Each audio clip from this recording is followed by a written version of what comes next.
नमस्कार, मैं हूं नीलू। तो देखिए, अमेरिका के राष्ट्रपति डोनाल्ड ट्रंप और सऊदी अरब के प्रिंस की एक मुलाकात व्हाइट हाउस में हुई है। अब इस व्हाइट हाउस में जो मुलाकात हुई उसमें किस बात को लेकर चर्चा हुई है, क्योंकि बताया जा रहा है बहुत सारी डील इन दोनों के बीच में हुई है। बात ईरान पर भी हुई है, लेकिन ये बातचीत क्या है, आज इसी पर चर्चा। मयंक मेरे साथ जुड़े हुए हैं।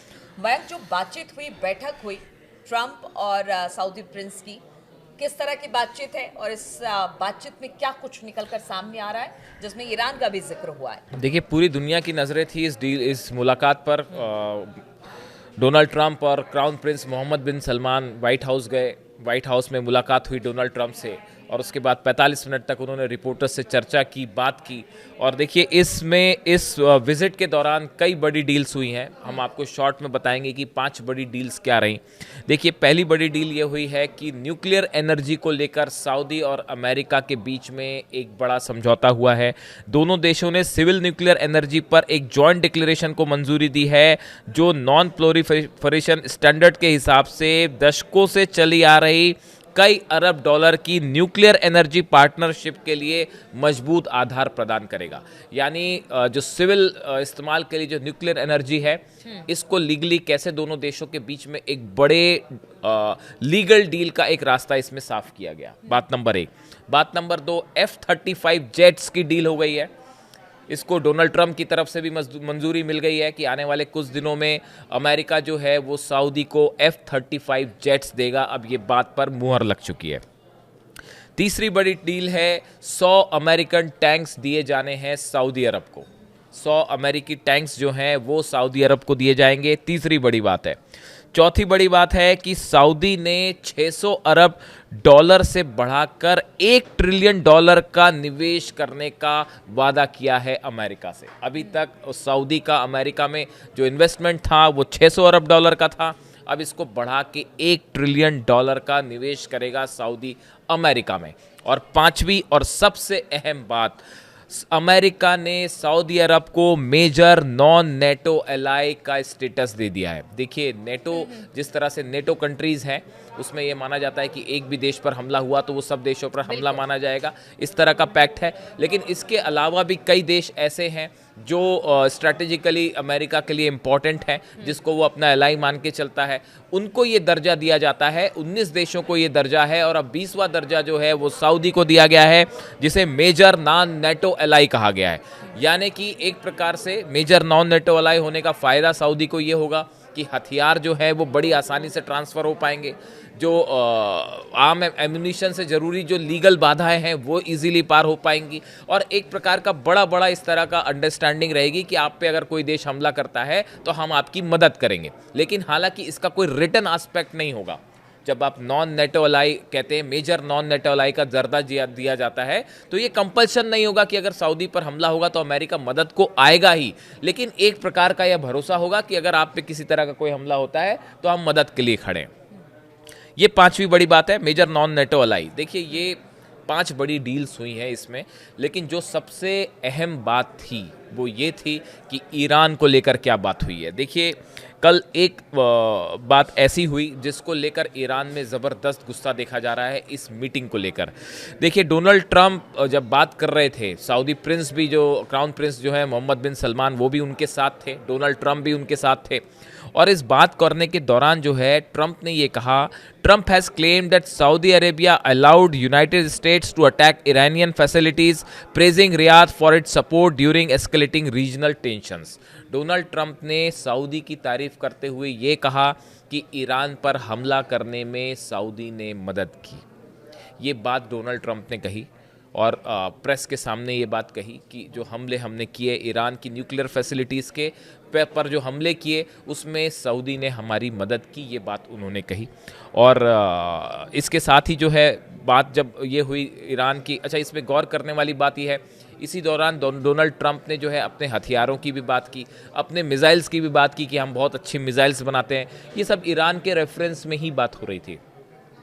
इस दौरान जो है डोनाल्ड ट्रंप के चेहरे पर भी मुस्कान थी और सऊदी क्राउन प्रिंस के चेहरे पर भी मुस्कान थी। सोशल मीडिया में जो जानकारी है, जिस तरह से चीज़ें वायरल हुई, इस चीज़ को ईरान ने बिल्कुल अच्छे तरीके से नहीं लिया है और ईरान ने जो है इसकी आलोचना की है कि जिस तरह से ये बात डोनाल्ड ट्रंप ने सऊदी प्रिंस के सामने कही और उसको बात एक चेहरे पर मुस्कान थी, ये ईरान को कतई पसंद नहीं आई। ईरान के जो लोग इस पे कमेंट कर रहे हैं, सोशल मीडिया आप वहाँ का अगर देख सकते हैं तो आप देखिए ये बात ईरान को कतई पसंद नहीं आई। कहा यह भी जा रहा है, एक अंदर की जानकारी, अब इस बारे में कोई मुहर नहीं है, कोई पुख्ता बात नहीं है, कुछ सऊदी अरब के कुछ न्यूज़ एजेंसीज इस तरह की दावे कर रही हैं कि ईरान के जो राष्ट्रपति हैं महमूद पेजेश्कियान, इनका एक लेटर लेके सऊदी क्राउन प्रिंस जो है वो अमेरिका गए। अब इसके बारे में कोई पुख्ता जानकारी नहीं है, किसी हम न्यूज़ एजेंसी का हवाला नहीं दे सकते, लेकिन ये खबर सोशल मीडिया में चल रही है और ऐसी बातें सामने आई है। सऊदी सोर्सेस से इस तरह का दावा किया गया है कि ईरान के राष्ट्रपति का एक लेटर लेके सऊदी क्राउन प्रिंस अमेरिका गए। अब इसमें कितनी सच्चाई है ये पता नहीं। अब देखिए ये जो डील हुई है तमाम, ये जो जितनी सारी डील सऊदी के साथ हुई है, अब इसमें बड़ा सवाल ये है कि ये डील का आखिर इस डील से अमेरिका चाहता क्या है।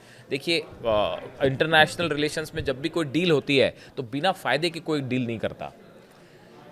मयंक बहुत देर से बोल रहे थे, मैं सुन रही थी, लेकिन यहाँ पर सवाल करना ज़रूरी है क्योंकि बात ये हो रही है कि आपने कहा कि डील हो रही है सऊदी अरब और अमेरिका के बीच, ट्रंप हैं और एक चिट्ठी ईरान की लेकर जाते हैं सऊदी प्रिंस, जिस तरह से अभी बात की तस्दीक नहीं हुई है, लेकिन ये बड़ा सुनने में हास्यास्पद लगता है। कहते हैं कि किसी की लाइन को छोटी करनी है तो वहाँ पर एक लाइन बड़ी खींच दी जाए। क्या सऊदी से जिस तरह की डील अमेरिका कर रहा है, क्या वो ईरान को एक तरह से पीछे धकेलने की कोशिश है या उसके आगे एक पैरेलल किसी को खड़ा करने की कोशिश? इसी का जवाब बड़ी देर से मैं वही सोच रही थी, आपको बोलने दिया मैंने। इसी का जवाब जो है वो सऊदी में सोशल मीडिया पे, ईरान में सोशल मीडिया में दिया जा रहा है। और आप अगर सर्च करेंगे कुछ न्यूज़ या इस तरह की, आप अगर सोशल मीडिया पर रिएक्शंस देखेंगे जो ईरान से आ रहे हैं या ईरान के समर्थित जो ग्रुप्स हैं, वो ये कह रहे हैं कि आप चाहे जो डील करना है कर लीजिए, ईरान ना झुकने वाला है साहब और ना हारने वाला है, चाहे आप जो कर लीजिए। ये जो डील हो रही हैं इसको कुछ लोग इजराइल के संबंध से जोड़ के देख रहे हैं कि इजराइल इसके लिए उससे खुश होगा नहीं होगा, लेकिन आप इस बात को समझिए ये जितनी डील्स हो रही हैं ये ईरान के रेफरेंस में है। पहली बात देखिए अमेरिका का इंटरेस्ट क्या है। पहला इंटरेस्ट ये है कि गजा को सेटल करने में अमेरिका सऊदी का बड़ा रोल चाहता है। अमेरिका ये चाहता है कि सऊदी जो है वो गजा में हर चीज़ों को सेटल करने में, रिकंस्ट्रक्शन करने में बड़ी भूमिका निभाए। बात नंबर 1। बात नंबर 2, सऊदी का इन्वेस्टमेंट 600 अरब डॉलर से बढ़ा के $1 ट्रिलियन करने का जो ऐलान है, ये डोनाल्ड ट्रंप के लिए इस समय अमेरिका में बहुत ज़रूरी है क्योंकि अमेरिका में डोनाल्ड ट्रंप की जो पॉलिसीज़ हैं इसका खासा विरोध हो रहा है, खासकर उनके टैरिफ प्लान्स का, और उसकी वजह से जो है अमेरिका में शटडाउन वाली भी स्थिति है कई जगह। तो डोनाल्ड ट्रंप ये चाहते हैं कि ये इन्वेस्टमेंट बढ़ जाए, बड़ी साधारण सी बात है। तीसरी जो बड़ी चीज़ है, देखिए ईरान का जो न्यूक्लियर प्रोग्राम है, न्यूक्लियर प्रोग्राम में आपने जंग करके देख ली और वो जंग का नतीजा क्या हुआ वो सब जान रहे हैं। इस सूरत में सऊदी अरब को जब आप F-35 जेट्स देते हैं, जब आप उसको 100 टैंक दे रहे हैं, जब आप उसके साथ न्यूक्लियर डील कर रहे हैं, इस तरह की जो तमाम आप डील कर रहे हैं, तो आप ईरान के सामने सऊदी अरब को मजबूत दिखाना चाह रहे हैं। मिडिल ईस्ट में देखिए पिछले कुछ समय में ये बात आपको समझनी पड़ेगी कि मिडिल ईस्ट में ईरान का जो ओवरऑल प्रभाव है वो बहुत तेजी से बढ़ा है इस 12 दिन की जंग के बाद। जो एक परसेप्शन बना ईरान को लेके, ईरान की मिसाइल्स को लेके, ईरान के हथियारों को लेकर, ड्रोन्स को लेकर, वो एक परसेप्शन एक ऐसे देश के रूप में बना जिसे इजराइल और अमेरिका मिलकर भी नहीं हरा पाए। इस तरह का एक मैसेज कैरी फॉरवर्ड हुआ। उसके बाद अब सऊदी अरब में ईरान एक ऐसे देश, अब देखिए और एक गौर करने वाली बात है, चाइना ने सऊदी और ईरान के बीच में फिर से बायलैटरल संबंध स्थापित कर दिए।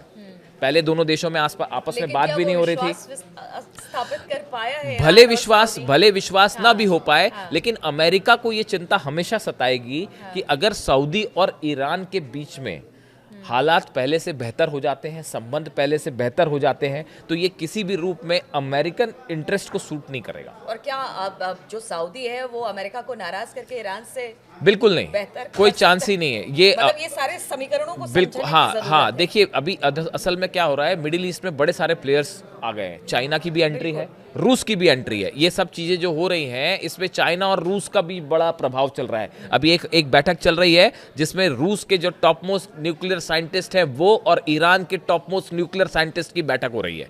हम आपको अलग से इस पर एक वीडियो बना देंगे। ये इतना आसान मैटर नहीं है कि न्यूक्लियर डील हो जाएगी। अंदर खाने बहुत सारी चीज़ें चल रही हैं जिसके कोई सोर्सेस नहीं होते। हम आपको ये नहीं बता सकते कि फलानी न्यूज़ एजेंसीज की तरफ से ये सोर्स आया है या इस तरह की चीज़ें नहीं है, बट बहुत सारी चीज़ें ऐसी हैं जो पर्दे के पीछे चल रही हैं। अब देखिए डोनाल्ड ट्रंप क्या चाहते हैं। डोनाल्ड ट्रंप पहला तो ये चाहते हैं कि गजा में चीज़ें हालात बेहतर करने में सऊदी अपनी भूमिका निभाए, बात नंबर 1। बात नंबर 2, ईरान के न्यूक्लियर डील को लेकर मोहम्मद बिन सलमान ने खुद ये कहा है कि we will do our best to help reach a deal between United States of America and Iran. जब प्रिंस से पूछा गया, क्राउन प्रिंस से पूछा गया मोहम्मद बिन सलमान से कि आप ईरान के न्यूक्लियर प्रोग्राम को लेकर क्या सोचते हैं, उन्होंने कहा हम ये चाहेंगे कि अमेरिका और ईरान के बीच अच्छी डील हो जाए और उससे सबको फायदा होगा। अब सवाल ये है कि ईरान को आप उसकी इच्छा के बिना तो डील नहीं करवा सकते, ये बात भी तय है।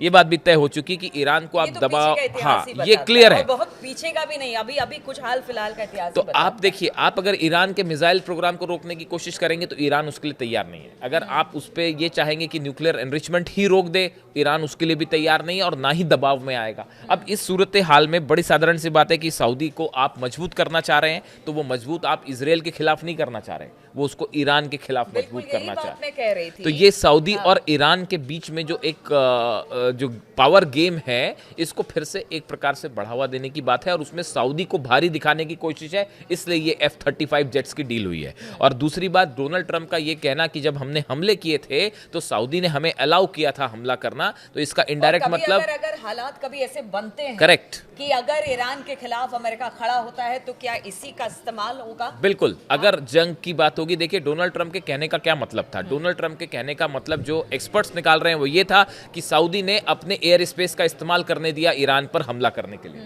हालांकि ये बात क्लियर ही है सबको, इसमें कोई दबी छुपी बात नहीं है। जॉर्डन ने भी इस्तेमाल करने दिया, ऐसा कई एक्सपर्ट्स बताते हैं कि कई देश ऐसे थे, अरेबियन कंट्रीज थी जिसमें आप ईरान पे हमला कर ही नहीं सकते जब तक आप उस एयर स्पेस का इस्तेमाल नहीं करेंगे। तो ये बात तो है। तो अंदर खाने की बड़ी डील पहले ही हो चुकी थी। अब देखिए अब जो है नहीं, इसमें थोड़ा सा अलग बात है। अब देखिए, अब ये जो डील है, इस डील के तहत मामला क्या है, मोहम्मद बिन सलमान क्या चाहते हैं, वो दो चीज़ चाहते हैं। कतर पे जैसा हमला हुआ था, इजराइल ने जब कतर पर हमला किया तो सब अरेबियन देश जो है वो इस चिंता में थे, भाई कहीं कल को हम पे हमला ना हो जाए। तो ये जो नॉन नेटो एलाई वाली बात है, जलेबी हो गई है। ये नॉन नेटो एलाई इसीलिए मोहम्मद बिन सलमान चाहते हैं कि भाई इजराइल हम पर हमला ना करे, कि भाई इजराइल कल को हमारे से जंग ना होए। इजराइल तो जंग हमला नहीं करेगा सऊदी पे, दोनों एलाई हैं, अमेरिका के सवाल ही नहीं उठता। ट्रंप ये चाहते हैं कि ईरान के खिलाफ जो है वो एक मजबूत पावर सेंटर सऊदी बन के सामने आए, जो कि फ़ायदा करेगा। सऊदी के ऑयल में हमेशा से अमेरिका का इंटरेस्ट रहा है, ये कोई जग जाहिर बात है, इसमें कुछ दबा छुपा नहीं है। तो ये अमेरिका और सऊदी दोनों के लिए एक विन विन सिचुएशन है। लेकिन उसमें ये भी बड़ी बात है कि डोनाल्ड ट्रंप ये भी चाह रहे हैं कि ईरान को कन्विंस करने में एक न्यूक्लियर डील के लिए सऊदी भी अहम भूमिका निभाए। अब इससे ईरान कितना कन्विंस होगा, देखिए आप जो है ईरान का जहाँ तक न्यूक्लियर डील का सवाल है, ईरान की तरफ से ये बात साफ कर दी गई है कि हाल फिलहाल में हम कोई चर्चा नहीं करने जा रहे। कम से कम फॉर्मल चर्चा तो नहीं हो रही, बैक डोर से जो भी कोशिशें हो रही हों, लेकिन ये बैक डोर वाला जो प्लान है ये ईरान के साथ संभव नहीं है। नहीं, एक अंतिम सवाल का जवाब दे, क्या दो नाव पर पैर रख के सऊदी अरब आगे बढ़ सकता है? बहुत मुश्किल है। देखिए एक बात तो साफ साफ समझ जानी चाहिए सबको कि जहाँ तक कुछ एक्सपर्ट्स का भी मानना है, और अगर आप भी इस बात को समझते हैं तो इस बात को समझ जाइए कि आप जब तक एक रिस्पेक्टफुल डील नहीं करेंगे ईरान के साथ, ईरान से आप डील नहीं करवा सकते। अब आप चाहे सऊदी को आगे बढ़ा दीजिए, या आप इजराइल को मजबूत कर दीजिए, इजराइल को डिफेंस सिस्टम दे दीजिए, या सऊदी को डिफेंस सिस्टम दे दीजिए, आप जो कर लीजिए, चाहे F-35 की डील हो जाए सऊदी के साथ या एयर स्पेस आप दे दीजिए। अब की बार अगर जंग होती है तो रूस, मैं फिर से रिपीट करता हूं, रूस ईरान के साथ कहीं बेहतर मजबूती से खड़ा रहेगा। जैसे पिछली बार के बार जो हालात थे, ईरान अकेला लड़ता रहा, इस बार वैसा नहीं होगा, और चाइना का भी बड़ा रोल प्ले होगा। इसलिए अब आसान नहीं है ईरान पर उस तरह से हमला करना जैसा पिछली बार हुआ। तो ये जो डील्स का खेल है, ये ऐसा लगता है कि एक शक्ति संतुलन को जो है अपने पास रखने के लिए एक बड़ा ये जो है प्रयास हो रहा है। अब ये डील की तरफ आगे बढ़ता है या जंग की तरफ आगे बढ़ता है, ये आने वाला वक्त बताएगा। तो देखिए, अमेरिका लगातार कोशिश करता रहा है कि मिडिल ईस्ट में अपनी पैठ बनाई जाए। ईरान से नहीं हो पाया, यानी युद्ध भी हुआ, उस बीच हमने देखा किस तरह से हमले हुए, ईरान को झुकाने की कोशिश हुई, लेकिन वैसा कुछ होता दिखाई नहीं दिया। अब सऊदी अरब से डील करके अमेरिका क्या चाहता है, चर्चा इसी बात की खूब हो रही है। आगे ये डील किस तरफ जाती है, क्या अमेरिका और ईरान जिन बातों को लेकर यानी परमाणु समझौते को लेकर बातचीत करने को या फिर अपनी शर्तों के साथ अमेरिका ईरान पर दबाव बना रहा है, क्या उसमें मध्यस्थता करेगा सऊदी अरब, ये आगे आने वाले दिनों में पता चल जाएगा और इस पर हमारी लगातार नजर बनी रहेगी। बहुत बहुत शुक्रिया आप सभी का हमारे साथ इस चर्चा में शामिल होने के लिए।